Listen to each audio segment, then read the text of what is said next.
Laba diena! Today I'm making a table. It's gonna consist of round plywood tabletop and square leg dressed up in steel. So let's begin! I'm starting the build by breaking the plywood sheets for the tabletop. I knew the exact dimension of the tabletop and the height of the table, but I wasn't sure about the proportion of the leg, so that's why I'm starting with the things I already know, and then I will see how it looks together and I will adjust the leg if needed. As I mentioned at the beginning, the tabletop will be completely round, so I'm starting with the square piece, and by using a divider I found the radius of the tabletop, and now just by going around the perimeter of the circle I drew with the same radius as the circle, I easily divide it into 6 pieces. So that's a wonderful trick how to divide the circle into 6 equal pieces without any math whatsoever. And I need that because I will be thickening the tabletop and I will be adding a rim around the perimeter, so I had to find the locations where the strips gonna meet. And with a little bit of math I figure out that the angle of the cut is 30 degrees, and yeah, I just cut a bunch of strips with the same length to create a rim. The downside here is that all of the mismatched angles compound, and as you saw I ended up with a gap when I went around the circle, so I adjusted the fence by 0.5 or 0.7 degrees and recut all of the pieces, and this time it was absolutely perfect. The glue up went pretty straightforward. I just applied some polyurethane glue, shot a couple of brad nails in the inner corners because there was no good way of clamping these in place, and I did just the same for the upper ring, just this time I made sure to overlap the joints.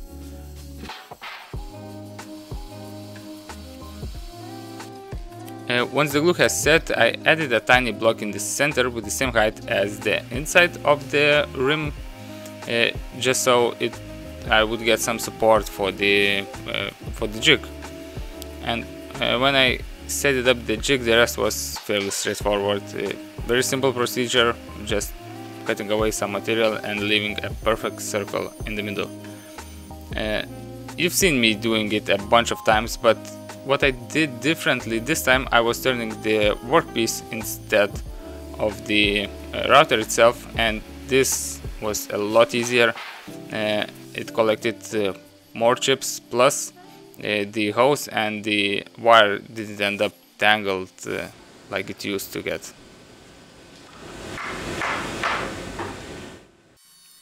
I'm pretty sure that most of you understand what's happening here, but I will explain it anyway. So with the router I created just a shallow pass so I would have some reference for the upcoming step, and now I'm using a jigsaw and cutting away the bulk of the material, leaving a little bit of uncleaned surface on the edge. And once that's done, I'm moving to the shaper, and I'm gonna use a cutter head with the copying ring to remove that leftover material from the jigsaw. And the ring will ride against that crisp line I created with the router. I hope that makes sense. And you know, you could do just the same with a simple copying bit on the router table or handheld router. But I have this tool, and why not to use it?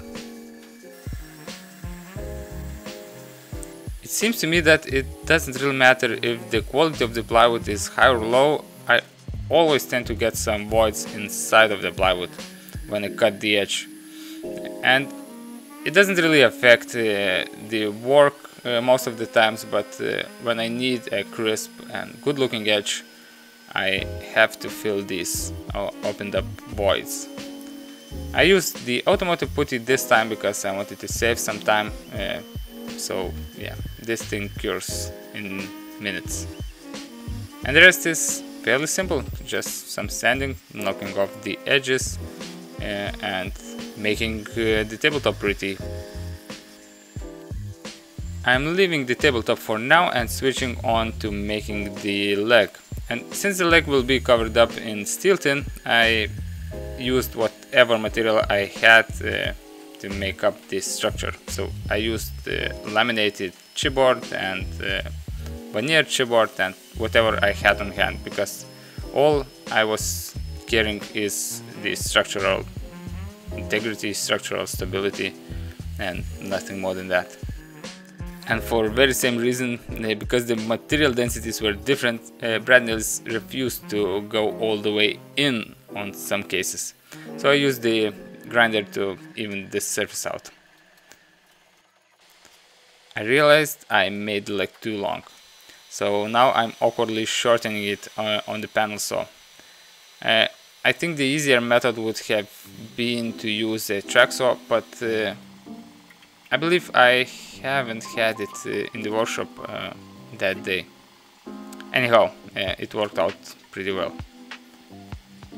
Now I'm checking the proportions, and I don't like it.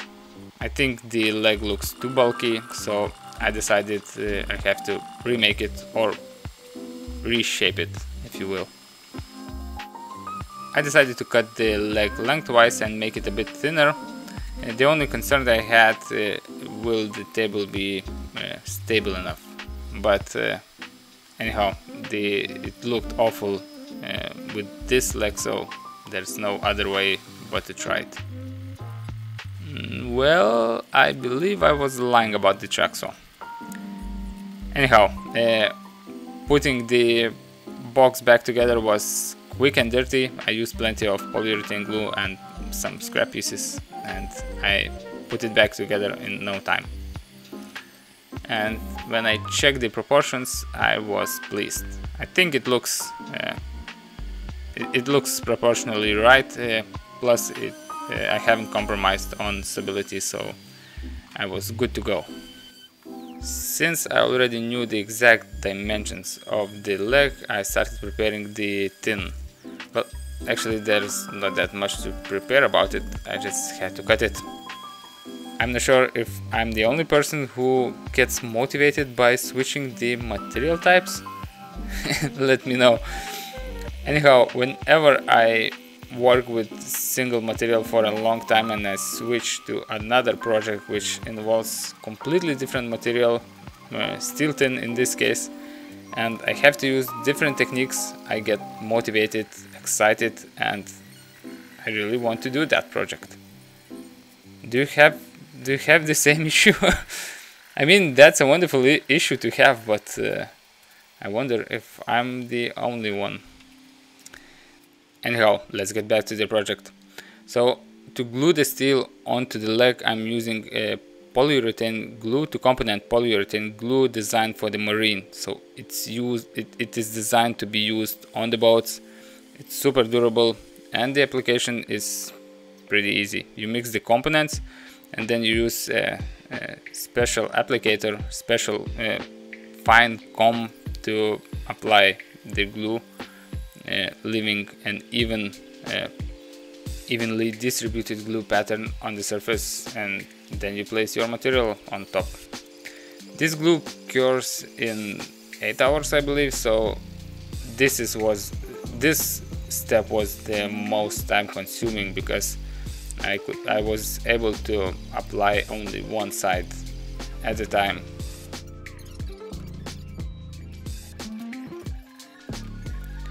And I really wanted to try this trick for a long time. I saw it on Jimmy DeResta's video when he was making a camper. So he used a wood flush trim bit on tin, and it seems to work. I mean, it worked wonderfully. The only downside was that the chips are really sharp and they fly all over the place, so I had to make sure to maintain the clean surface so I wouldn't scratch the finished product too much. When trimming the last side, I decided to use the vacuum cleaner. it seemed to help a bit, but still those metal shavings had a lot of velocity and they were flying everywhere. And when the leg was finished, I decided to knock out the zinc layer because I was looking for a bit different appearance. I wanted a bit more even sheen, if you will. So I removed the zinc layer and I used some Scotch Brite pad to even out the surface.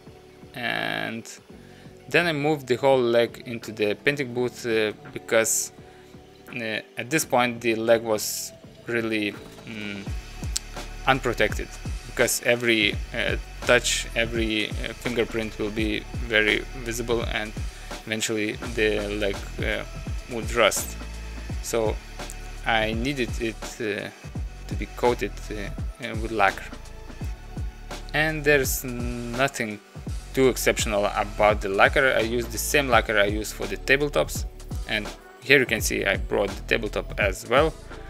So at this point I believe this whole build is coming to the end, because once the tabletop will be finished, there's not that much left to do.